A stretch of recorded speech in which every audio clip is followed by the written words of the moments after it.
Les besoins, donc là on est à la troisième étape du processus de CNV, l'expression des besoins. Donc comment je peux les exprimer? Je peux l'exprimer par exemple en disant parce que j'ai besoin de, j'aspire à, j'ai à cœur de, j'aimerais aussi. Et ce qui est important pour moi c'est. Après, voilà, au début en tout cas, de ce que je me souviens, j'utilisais beaucoup des phrases un peu type. Après, il faut que ça devienne naturel pour pas qu'aussi la personne qui nous écoute dise qu'est-ce qu'elle me raconte, elle est encore dans son truc.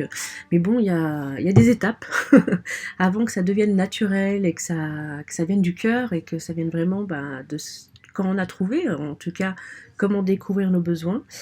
Ce qui serait intéressant de savoir aussi, c'est qu'est-ce qu'un besoin. Donc pour ça, j'ai regardé avec Google la définition du mot besoin pour me faire une idée. Et j'ai lu exigence née d'un sentiment de manque, de privation de quelque chose qui est nécessaire à la vie organique, donc besoin de manger, besoin de dormir. Et j'ai mis besoin au pluriel, donc c'est non masculin, ensemble de choses nécessaires à la vie et obtenues par l'argent, subvenir aux besoins de ses parents. Voici les exemples que j'ai trouvés.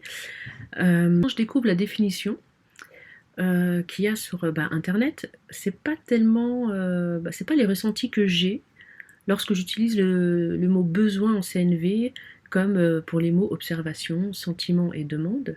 Je fais aussi les vidéos et je ferai les autres par la suite.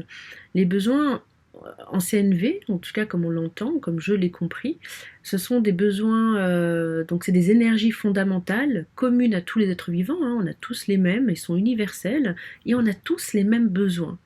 Et les besoins, ils contribuent à l'épanouissement de la vie.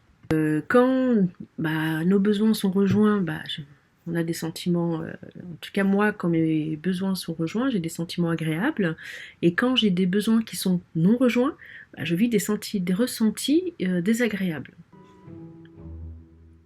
Merveilleux, c'est lorsque des fois il peut y avoir un conflit avec quelqu'un ou un désaccord parce que nos besoins ne sont pas rejoints. Et au moment où on arrive à se rejoindre avec compassion, chacun dans notre espace, c'est juste fantastique parce que du coup, on est à l'écoute de l'autre, on a de l'empathie. Pour ça, encore faut-il aussi découvrir par rapport à ce qu'on peut ressentir de quel besoin j'ai besoin. Donc, je vous mettrai un peu une liste d'exemples de besoins. Pour vous donner une idée déjà de quels besoins vous pourriez avoir besoin.